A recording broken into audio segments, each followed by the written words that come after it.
All right, so today we're going to talk a little bit about PursePoor.com and why it exists. I know there's Mint.com out there, and Dave Ramsey has his EveryDollar.com, but this is a website that I've been working on for the past 7 years or so. So when you get here, you can register whatever, but I'm just going to walk through what this website does. So when you initially log in, you're going to see your monthly bills. And I'm just leaving my information up here for now because it's a good example. So we have our paychecks, we have our monthly bills, so we can go through and we can see what's due, whether it's been paid, and you can see here this is a bank balance. So this tells me how much money is in my bank account and how much money is going to be left in this bank account after all the bills are paid. So I can see that I've got enough money in my checking account to cover all these bills. Over here, we have pay period A. We split the month up into two sections, first through the 15th and 16th through the end of the month. So we can see that in the beginning of the month, we have about $3,000 worth of bills. And the second half of the month, we got about $1,000 worth of bills. So it's very unbalanced, but your bills can be set however you want. And so right now we can see that we've got about $3,000 of income and $4,000 of bills, which obviously means the bills aren't covered, but that's okay because it's not the end of the month. One of the things that, of course, is the big issue all the time is how do we budget our money? Well, in the bills side, this is what has to be spent. Now, this has already been decided. This is a bill. Somebody sent you something, and you have to pay it or you're in trouble. So we subtract all of that from your income, and what's left is the money that you actually talk about during the month to figure out what are we going to do with this money that's above and beyond the money that we've already established that we're going to be spending. Right now there's negative $1,100 to budget, so there's really nothing to talk about. And then here we have a simple summary. So we can see that in period A, there's still $53 worth of bills waiting to come out.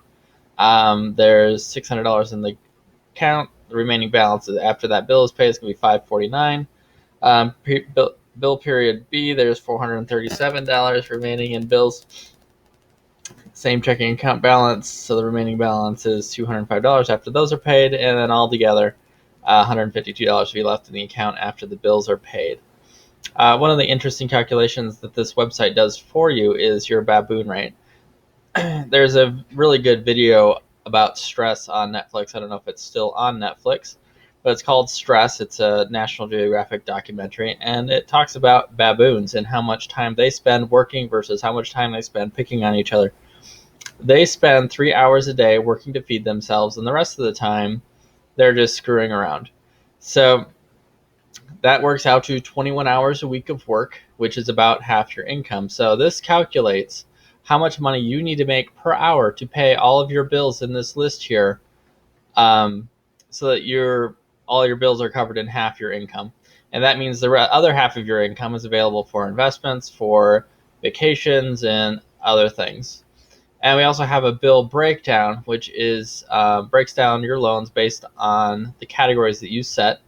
None of these are set hard-coded. You pick the names for these things. They're not picked for you. And if you put those in there, you can categorize your bills however you want. And this tells you what percentage of your bills go to certain categories. So I can see that 21% of my bills is going towards student loans. This is not the same as your amount of income that's going towards certain bills. That is not really relevant. You want to figure out where your bills are and how to minimize your bills, not how to minimize necessarily the amount of income versus how much is going out. You want obviously to make as much money as you can, and you want to spend as little as possible. And this helps you narrow down where your stress points are for bills. So obviously you want to get the student loans paid off. We got a house loan here.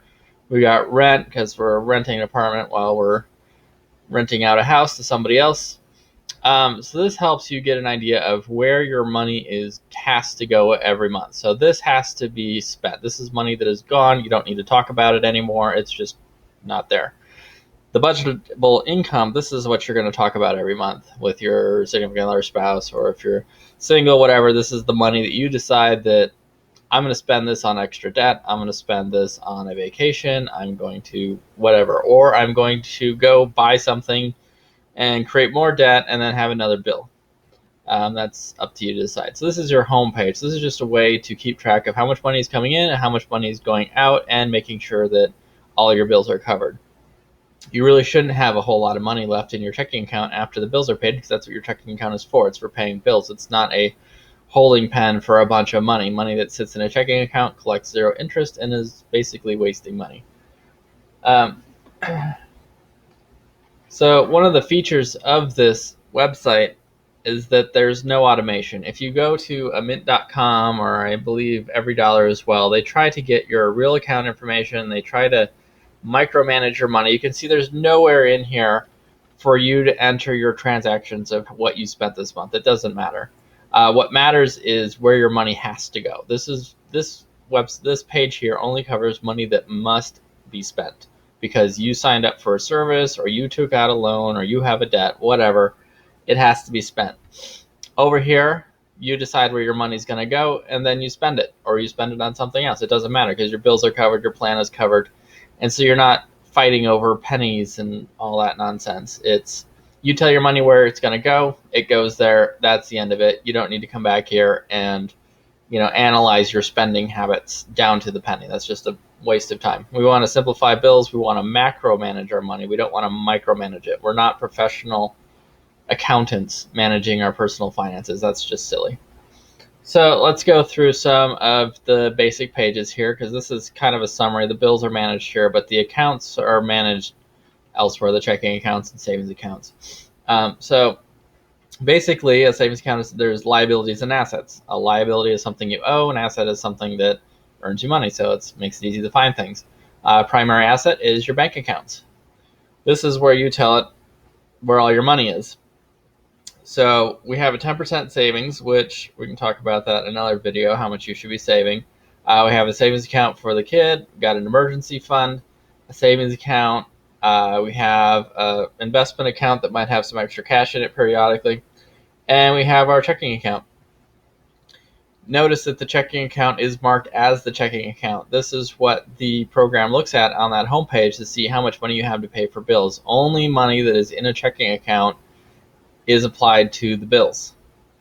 So the idea is I have a single checking account. All of my deposits go into that checking account. Then my money gets funneled into other accounts for different purposes. So we have a 10% account. This is where you take 10% of your income, or I've bumped it up to 20. You take 10 to 20% of every deposit, you move it into this account. You can set a goal, you can set a goal date, you can set when you last checked this. Of course, that's the same as account type of account it is. So this basically forces you to go into your accounts and actually look at their balances. And you really should only have one bank that handles checking and savings. You don't need a million savings accounts. They pay pathetic amounts of interest. There's no point going to a bank that pays 2% interest or 1% interest.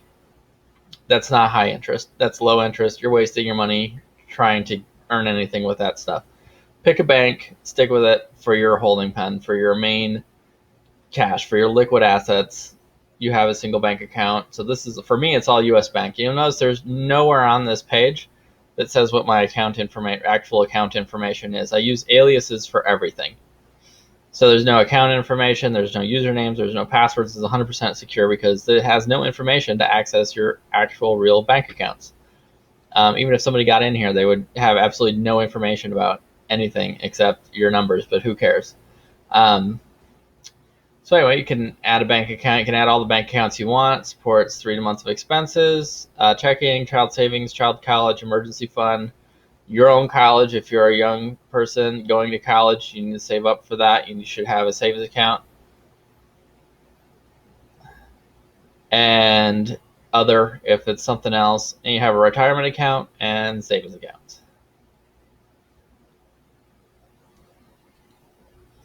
And that's it for this video. This covers just getting your bills and your bank accounts in so you can track your monthly expenses. And I hope you register for the PorsePour.com and check it out.